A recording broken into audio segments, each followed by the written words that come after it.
The Boise skies were alive with color as the Spirit of Boise Balloon Classic launched from Morrison Park today. Eric Fardette lifted off in one of those balloons. He joins us now in the studio with the story. So you've never reserved a spot for me on the Tanimara.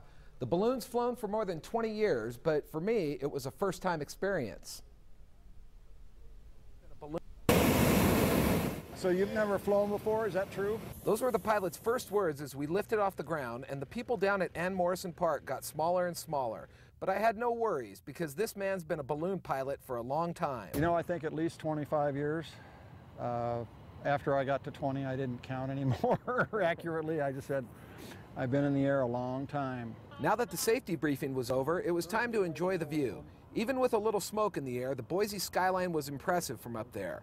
Sailing along with the light breeze and the other balloons, Foote told me why this event is important. Because it brings so many people into town. A lot of people just come to Boise for the balloon rally, and that's cool. We made our way past the train depot and eventually landed at the Boise State soccer fields. Hang on. That's when I caught up with Foote's wife, who also happens to be the balloon's crew chief.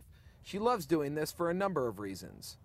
Just the fresh air and the beauty of flying and the camaraderie between all our friends. So ballooning's great as long as you don't care where you go and how long it takes you to get there. We were up in the air for about a half hour, and after a successful flight, the crew took part in a hot air balloon tradition.